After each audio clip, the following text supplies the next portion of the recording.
Kindly sit down. Salamat po. Ah, Before I would begin to read my prepared speech, meron lang sana akong sasabihin sa inyo.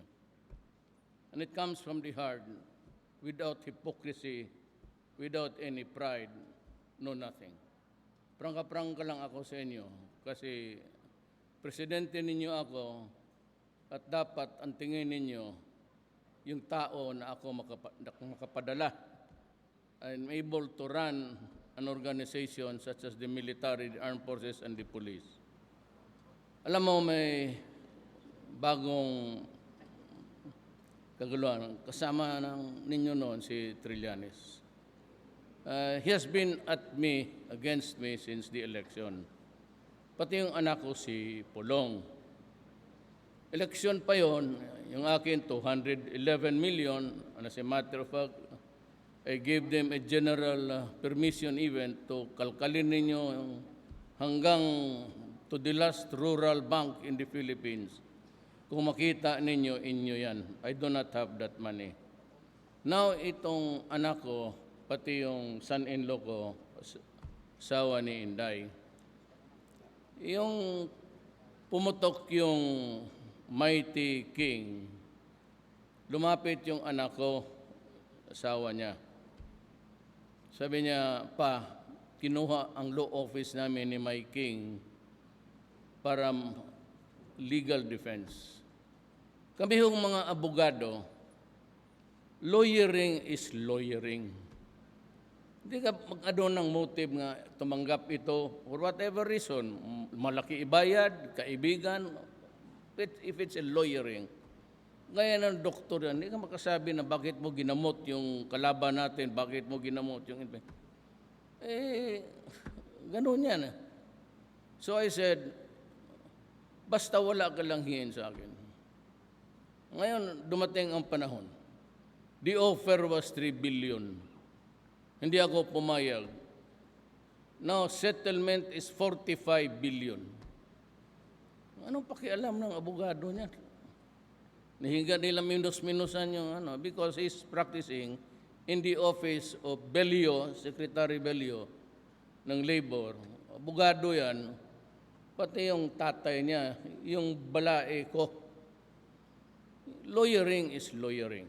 Na itong anak kong si Pulong, sinabi ko, bigyan ninyo na ako ng affidavit na may taong nagbigay siya mismo, may kamera, may audio, mas maganda.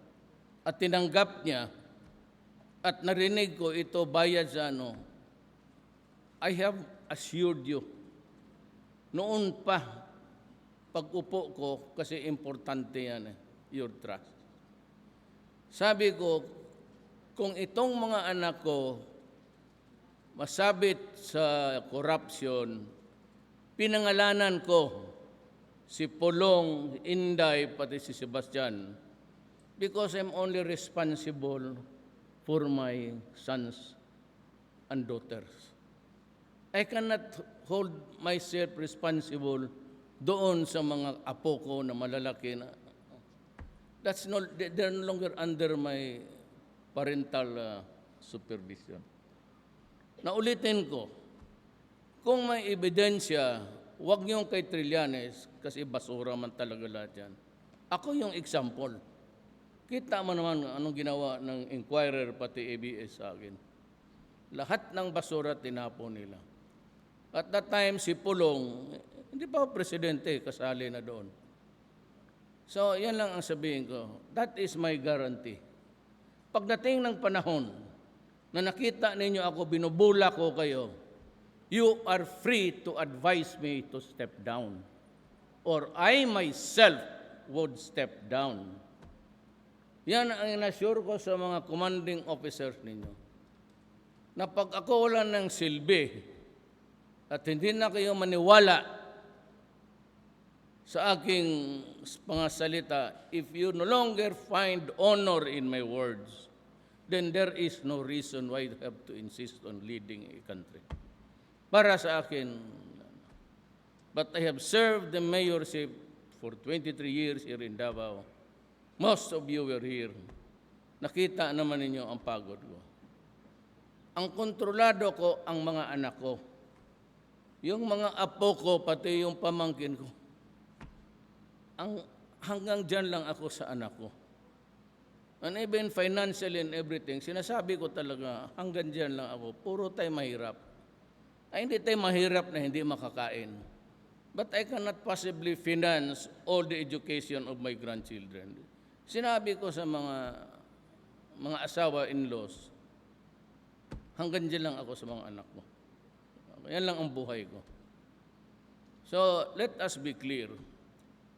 You need not really, do not make it hard for you to find a reluctance. Pag nakita ninyo ako corrupt at may nabalitaan kayo, baski 1,000, taasan mo naman ng konti yung piso. Ay, binuang na eh. Kasi kung may magbigay ako ng sapatos, binabayaran ako ng 1,000, hindi magkasya sa akin, hindi ibigay ko sa iba. Tapos binabayaran man, alam mo, sapatos, pag ano, sabi nila, binabayaran mo raw. Pero kung marinig ninyo ako, you're free. Wala akong ilusyon dyan sa presidency na kakapit. I'm ready to step down, especially on the issue of corruption. Sinabi ko na sa inyo noon pa, I will step down. Pag na-involve ako sa corruption o yung mga anak ko, wag naman yung basura na ituro lang na gano'n na gano'n. Si Mans, I don't know, probability, pumunta daw sa doon sa, kung if I get it right, they were lawyering for mighty king. Mayaman yun. Siyempre, pagkuha ka, alam mo, pagka abogado ka, kung sino maglapit sa'yo, lalo na malaki yung offer na dipinsahan mo ako, no questions asked yan. That's part of our oath of office. Without fear or favor, at walang, basta kami, trabaho lang. Ako ganoon rin, no, nag-practice ako. May mga kliyente ako na against the, yung mga trabahante. I was handling big corporations. But then when I was a fiscal, things changed. Mabuti yung magklaro tayo kasi ayaw ko yung magdududa kayo. But anyway, there will be a time for that. And if I think that I cannot lead you anymore with honor, sabihin ko sa inyo, feel free to write me a letter or maybe a text. Step down as the president. At ibigay natin sa marami ngayon. Yung iba, itong si HR, kaaway ko. 2 araw bakbakan pa lang sa Marawi, nag-issue ka agad ng statement that they were going to investigate in Marawi. Sino pa namang hindi magalit yan? Ikaw ang commander-in-chief. And at that time, sa first day, marami na akong patay. Anak ka na. Talagang puputo ka. Tapos there is, kabila naman, itong mga babae, mga liberal, may magandang approach pa daw dyan sa away. I hope the time will come na sila talaga. At tingnan natin kung maganda yung suggestion nila, there is another way of fighting ISIS. Let alone the Maote. ISIS is nothing but an organization geared to the destruction of mankind. Itong droga, hindi ako maka-atras. Alam mo, when I said that kaya ko yung droga tapusin within 3 to 6 months, ang template ko ang Davao. So kayong naasahan dito for the longest time, alam ninyo yon. Nalinis ko talaga. May namatay. Hindi ako magpaano yan. Imposible yung, yesterday, di ba sinasabi ko, daily average ako ng 3-4 policemen or military namatay. Because an ongoing operation dito sa Mindanao, hindi pwede yung police to breach the gate lines there. You have to call on the military. Initially, sinong namatay? What do you think drove the government forces, the security forces, at the gates of Marawi? Was it something of a rokos there ng magbabarilan? They were there to serve a warrant. Kaya hindi kaya ng pulis pumasok, pati Marines, maraming akong patay. Kaya ako galit.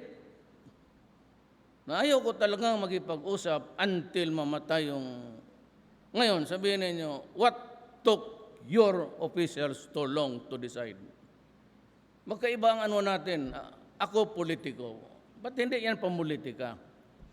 I have to get conscious of the cultural implications and the ideological. Una-una, hindi ko kaya na makita yung 70, sabi nila noon, we do not exactly know how much of them are being hostage. Hinabi ko sa mga top echelons, dandahan lang. We cannot destroy the mosque because that will forever, wala nang katapusan ang hatred dyan. Baka ito mahilot pa. And second, I do not want blood of... Hindi, mali tayo. Ako, kayo, okay lang. Ikaw, okay tayo mamatay. Kaya tama ka, pasok-pasok ako doon sa Marawi. Kung panahon na matarget tayo, di panahon na. But you know, the civilians are a different group. Wala talagang kasalanan yan. Ako pa, kasi ako ang nag-order eh. I ordered the martial law and I ordered you to go there and fight. I bear a heavier responsibility there. Pero ako, sabi ko, dahan-dahan lang kasi pag sinira yan, madali lang naman yan. Pulpugin mo lang ng bomba, 24 oras, bagsak na yan. But what will give us in terms of goodwill? You would have wounded the feelings of the entire Muslim world. So, balanse-balanse lang ako. Ngayon may namatay, kaya nga ako nasasaktan. I grieve every night. Minsan hindi ko na tinatapos ng basa yan. Sabihin ng babae kong aide na, Sir, hindi pa matapos. Hindi na magbasa. Sakit ng loob ko. Ako ang nasasaktan dito. More than you, I bear the burden because I go to the widows, I go to the wake. Ako yung nakiupuan doon.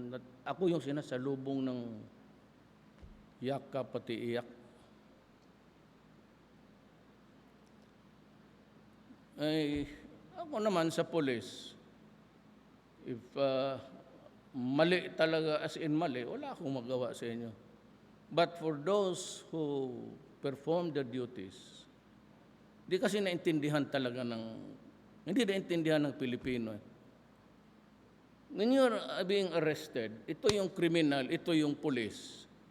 Pag sinabi, gobyerno to, sundalo o pulis, mag-surrender ka, the duty of the person arrested, whether he really committed the crime or not, is not to resist but to surrender peacefully. Otherwise, kung may resistance, gumamit ng baril, itak o ano, the duty now of the arresting officer, the military or the police, you have to overcome the resistance. Talagang iganon mo. Why? To take him under government custody and control para madala mo doon si stasyon, arestado at investigahin. Now, kung lumaban yan, and if you feel ang hawak 45 garan, mamamatay ka talaga, look, patayin mo na, putang ina yan. Hinigi nila yan, ika nga. Ngayon kasi pag grapple, masugatan talaga yan. Kasi i-overcome mo eh. May iba naman ayaw talagang sumama, di pipilitin ng pulis yan. Pagka lumaban, masuntok, masugatan dito. Pagkatapos magdating doon sa ipadoktor, medical certificate, hematoma, bruises. On the basis of yung, hindi man siya maniwala na lumaban, papailan yung pulis ng kaso. Kaya karamihan noon, alam ninyo yan, ang mga pulis ayaw magkaroon ng kaso. Kasi pag nasuspend yan, wala na yung pagkain at eskwela ng bata tapos na. Yan ang dito sa Davao, medyo success story. Tapi magsabi ko, sabihin mo lang sa akin ang totoo. Huwag mo akong bulahin kasi babarilin kita. Ano ang nangyari? Sir, ganito talaga, sir. Maraming tao nakita. Sir, marami. Hindi mo ako binubula, hindi sir. Yan talaga ang totoo.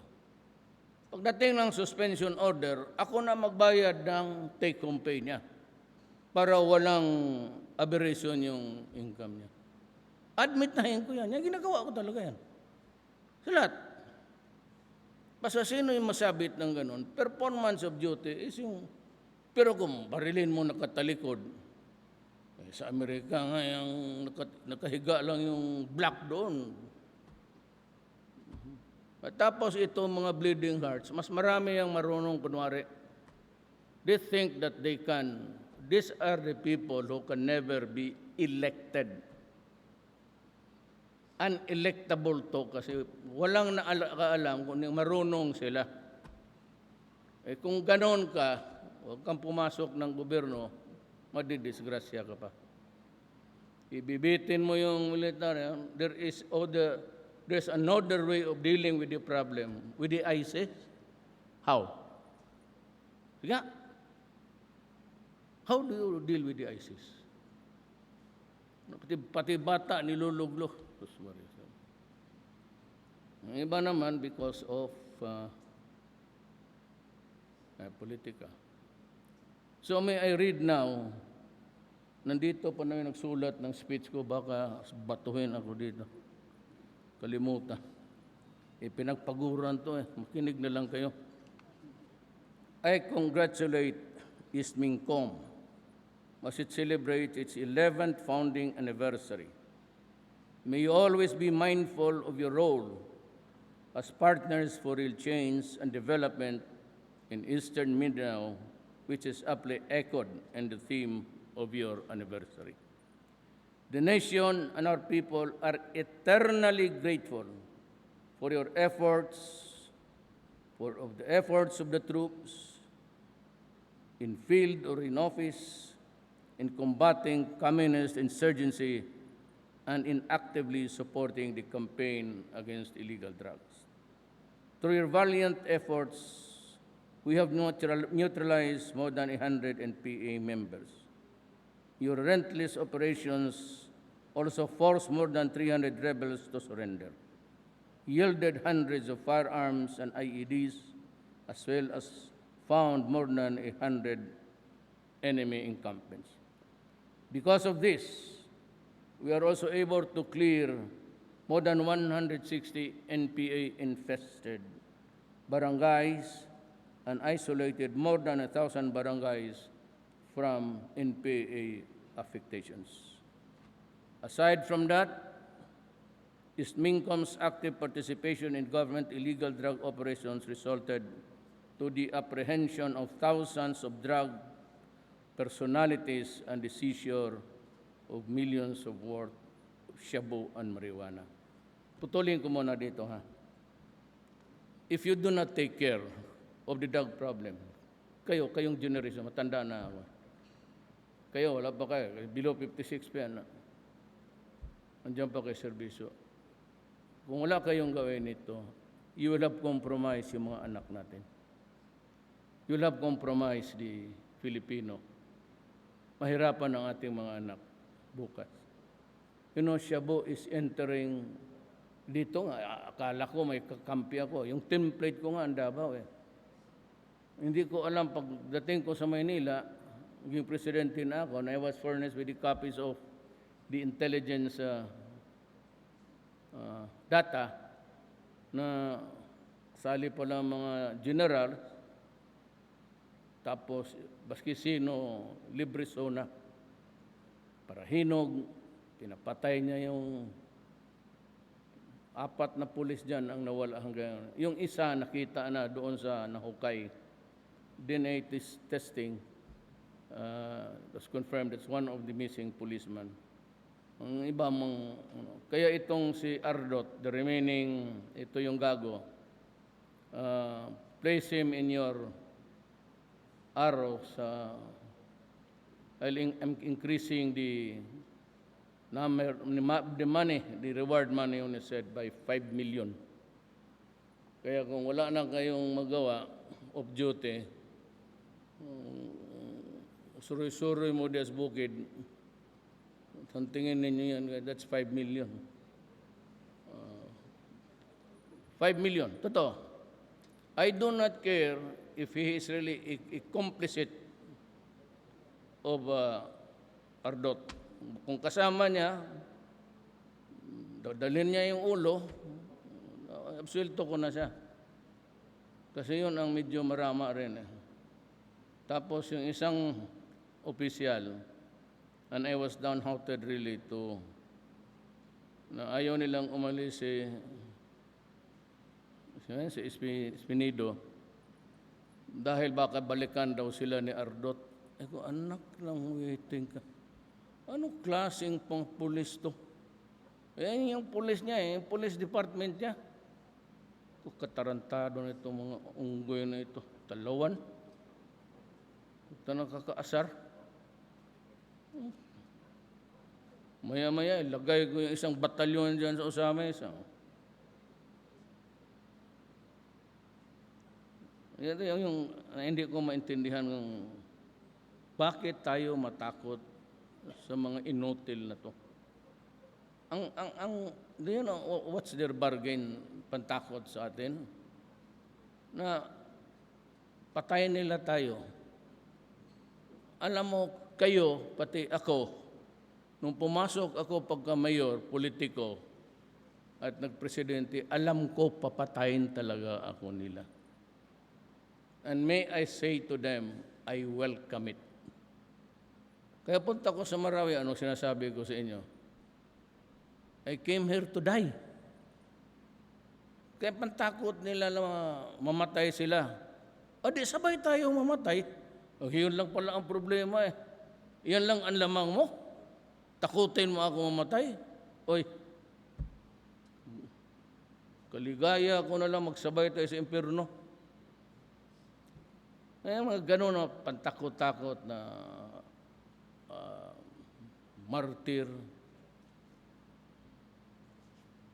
Ako nga, wala akong hiningi ni pare. May pare dito. Pader, huwag kang sumali dito sa away ng ano ha. Ayun lamang mga bishop, yung mga pare, kaibigan ko niya. Namatay yung 5 pamilya sa Bulacan. Pati yung batang 1-year-old, pinakialaman pa, tinusok sa dibdib. Wala akong narinig. And you were there. You were all here. Wala akong narinig na outrage ng pare o human rights. Pag na ang Marines ko na patayan ako ng 9-10, wala malang magsabi na kawa yung mga sundalo natin, paano yung mga pamilya, may mga anak yan, anak ng... Kaya yung sabi ko na 50 billion, tatalang tutuhanin ko yun. Sana I can raise that amount and address it to the problems of the police, and I promise you that before I leave office, you'll have a trust fund of 50 billion. Yung 50 billion na yan, para lang sa eskwelahan. Sabi naman ng mga taga-polito na Trillanes, papalakas daw ako sa militar. At the beginning, I told you, do not nurture loyalty sa akin because I'm just padaan lang kami lahat mga politiko. Sabi ko, just remain true to the flag. And if you think that is not, itong leader na ito is no longer effective, then if I'm the one, just say so, and I will step down. Yan ang mahirap dito because uneven. In the propaganda, sila talaga. Sila yung walang ginawa kung hindi mag-vlog-vlog. So huwag muna ninyo pakialaman yan, mag-consumption lang kayo. The military has the government's full support and we honor the valor and bravery and the selfless East Minkom soldiers who made the ultimate sacrifice in the performance of their duties. I assure you that their sacrifice would not be in vain, and the country will forever be in debt. Kaya ako, nung bato pa, dyan sa Pakibato, Vice Mayor ako noon, sila kasi yung namatay na commander, pinara ako. Kung taong Pakibato kasi yung bisita, dala kampanya na. Vice Mayor ako noon. Pinara ako ng NPA dyan sa Paradise Imbak. Sinabi na sa akin sa mga tao dyan, sir, nandyan sila nag-formation. Ko naman, sabi ko, anong kasalanan ko sa kanila? Prosecuting them in court. That's my job. Sabi ako, kung makatulong lang. Kasi yung punta ko, sabi ng doktor, kailangan ito ng furacin. Furacin is an antibiotic, ganito kalakihan. Yung mahal yan kasi isang para pang ano sa nana. But she was taking pang suit lang ng... The girl is still alive. She's there. Doon, nabuhay ang bata. Pero pinara nila ako, I could feel the cold steel ng M14 ang dala. Tinusok talaga dito sa ulo ko. Ang pumasok sa isip ko, sabi ko, ang pumasok talaga sa isip ko, ganon, kawawa naman yung bata. And I was referring to Sebastian, sa tiyan pa ng nanay niyan, 3 months nung nangyari yun. Sabi ko sarili ko, awa ang bata, hindi mo lang makakita ng ama. Yun lang. Sabi ko sa kanila, pagpatayin ninyo ako dahil sa trabaho ko, okay lang sabi ko. But let the world know na pinatay ninyo ako dahil sa trabaho ko. Yan lang hingiin ko sa inyo. Kaya mga buang, hindi naman ako pinatay. Pag sunod kita namin, mura na ang inabot nila sa akin. Yawa mo. Ano lang, ariglo. Kaya alam ko kayo nagdududa. Marami na sa inyo nagdududa. Kasi labas-pasok ako. Pag may sundalo dyan capture, kunin ko. Minsan naman, may isap, may katsamba ng isa. Sabi ko, bitawan mo na lang. Para may maintain ko yung ano ko sa kanila. Kung isa, dalawa, sabi ko, matanda naman yan.